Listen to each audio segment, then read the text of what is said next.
City কর্পোরেশনের সড়ক উন্নয়ন প্রকল্প দক্ষিণ খানের দুর্ভোগের কারণ হয়ে উঠেছে। ইউনিয়ন থেকে সিটি কর্পোরেশনে যুক্ত হওয়া এই এলাকায় প্রায় 1 বছর ধরে চলছে সড়ক উন্নয়ন, ফুটপাত ও ড্রেন নির্মাণের কাজ। একবারের বৃষ্টিতে তৈরি হচ্ছে মরণ ফাঁদ। ভোগান্তির কথা স্বীকার করে মেয়র বললেন, নভেম্বরের মধ্যেই সব দুর্ভোগের অবসান হবে। মনির মিল্লাতের প্রতিবেদন।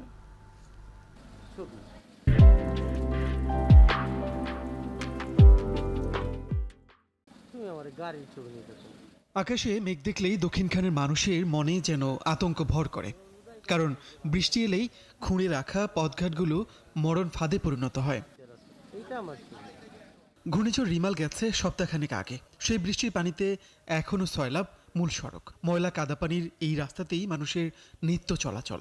এই যে বৃষ্টি পড়ে, বৃষ্টিতে আপনার রাস্তা বন্যা যেরকম হয় না, আমাদের রাস্তার অবস্থা কিন্তু বন্যার অবস্থা। অনেক অবস্থা খারাপ হয়ে থাকে। এই যে কালো পানি, আরো উঠে পানি। একসময় দক্ষিণখান ছিল ইউনিয়ন, পরে যুক্ত হয় উত্তর সিটি কর্পোরেশনে। প্রশস্ত সড়ক, ফুটপাত ও ড্রেনেজ ব্যবস্থার দাবি ছিল দীর্ঘদিনের। গেল প্রায় 1 বছর ধরে দক্ষিণখানে চলছে সেই কাজ। প্রকল্পের আওতায় মূল সড়ক থেকে অলিগলি সবখানেই খোঁড়াখড়ি, ভেঙে পড়েছে পুরো এলাকার যোগাযোগ ব্যবস্থা। অবস্থা এমন যে কেউ অসুস্থ হলে অ্যাম্বুলেন্সে করে হাসপাতালে নেয়ারও উপায় নেই। আমাদের ইমার্জেন্সি রোগী নিয়ে যাওয়ার অবস্থা নেই। আর সাপে কামড় না দিলে যেমন সাপের বিষের সম্পর্কে কেউ বুঝতে পারে না, এখানে বসবাস না করলে আসলে মানুষ এখানকার দুঃখ কষ্ট আসলে বুঝতে পারবে না। এখানকার পরিস্থিতি দেখতে আসেন উত্তরের মেয়র। তার গাড়িবহর যখন অনেক কষ্টে কাদাপানিময় রাস্তা পার হচ্ছিল, তখন মেয়র পায়ে হেঁটে যেন মানুষের কষ্ট বোঝার চেষ্টা করছিলেন।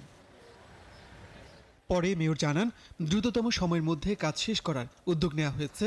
আগামী 30 নভেম্বরের মধ্যে দক্ষিণখান, উত্তরখান সহ এখানকার 81 কিলোমিটার রাস্তা ও ড্রেনের কাজ শেষ হবে। আমি জানি এলাকার কষ্ট কি, আমি জানি একজন বাচ্চা স্কুলে যেতে পারে না, আমি জানি একজন অন্তঃসত্ত্বা মহিলার কষ্ট কি। আপনারা অনেক ধৈর্য ধরেছেন, আর একটু ধৈর্য ধরেন।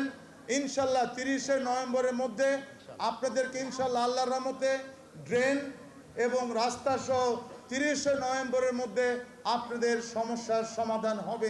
দক্ষিণখানের সড়ক উন্নয়ন ও ড্রেনেজ নির্মাণ প্রকল্পটি বাস্তবায়ন করছে বাংলাদেশ সেনাবাহিনী।